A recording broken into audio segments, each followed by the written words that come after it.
கள்ளக்குறிச்சியில் பாமக முன்னாள் எம்எல்ஏ காசாம்பு பூமாலை மீது அவரது சொந்த மகளை புகார் அளித்துள்ள சம்பவம் பரபரப்பை ஏற்படுத்தியுள்ளது.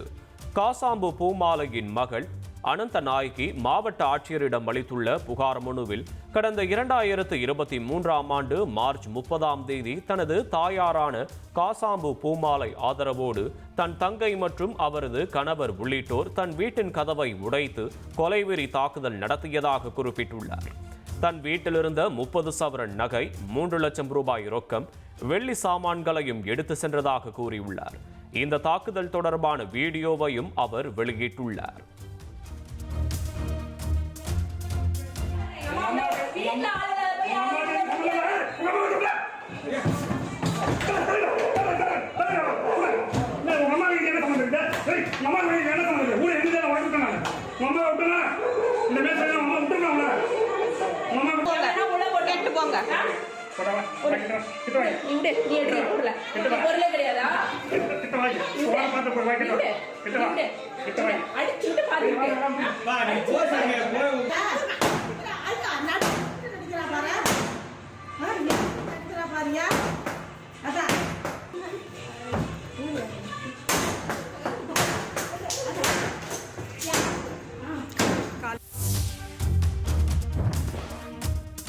இந்த வீடியோ ஆதாரத்துடன் கள்ளக்குறிச்சி காவல் நிலையத்தில் புகார் அளித்தும் உரிய நடவடிக்கை எடுக்கவில்லை என அனந்தநாயகி குற்றம் சாட்டியுள்ளார்.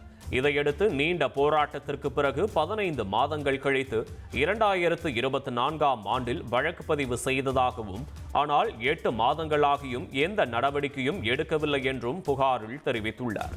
இதேபோன்று சின்னசேலம் காவல் நிலையத்திலும் 3 பிரிவுகளில் வழக்கு பதிவு செய்யப்பட்டு எந்த நடவடிக்கையும் எடுக்கவில்லை என்றும் அனந்தநாயகி குற்றம் சாட்டியுள்ளார். தற்போது கிரிமினல் வழக்கை சிவில் வழக்காக மாற்ற போலீசார் முயற்சி செய்வதாக மாவட்ட ஆட்சியரிடம் கண்ணீருடன் அனந்தநாயகி மனு அளித்துள்ளார். 1 வீக் முன்னாடி பார்த்தீங்கன்னா கள்ளக்குறிச்சி ஸ்டேஷனில் இது சொத்து பிரச்சனை பேசிக்கலான்னு சொல்லி சொத்து பிரச்சனையாக மாற்றுறாங்க. கிரைமில் இருந்து அவங்க சொத்து பிரச்சனையாக மாற்றி அதுக்கு உண்டானதை பண்ணுறாங்கன்னு சொல்லி கூப்பிட்டு பேச்சுவார்த்தை கூப்பிட்றாங்க சார். நான் சொத்தை பற்றி பேசவே இல்லைங்க சார். சொத்து வந்து ஆல்ரெடி கேஸில் இருக்குது. நான் அதுக்கு கேஸில் பார்த்துக்கிறேன். நான் இப்போ கொடுத்துருக்க வீடியோ ஆதாரத்துக்கு உண்டான நியாயம், என்னோட பொருள், என் பிள்ளைங்களுக்கு பாதுகாப்பு, எங்களுக்கு எங்கே போனாலும் உயிருக்கு பாதுகாப்பே இல்லைங்க சார். நாங்கள் உயிருக்கு பயந்து ஊரை விட்டு போயிட்டோம். போய் 3 வருஷம் ஆகுதுங்க சார். ஒரு ரிலேஷனில் ஒரு நல்லது கெட்டதுன்னு வந்தோம்னாலும் வந்துட்டு போகும்போது ஏதாவது ஒன்று அடிபட்டு தாங்க சார் போகிறோம், இல்லை பொருளை இழந்து போகிறோம். இதுக்கு எல்லாத்துமே எங்களுக்கு உரிய பாதுகாப்பு கொடுக்கலாம். அலாவுதீன் நாட்டை காப்பாற்ற போராடும் சாமானிய இளைஞனின் சுவாரஸ்ய கதை தினமும் இரவு 8 மணிக்கு.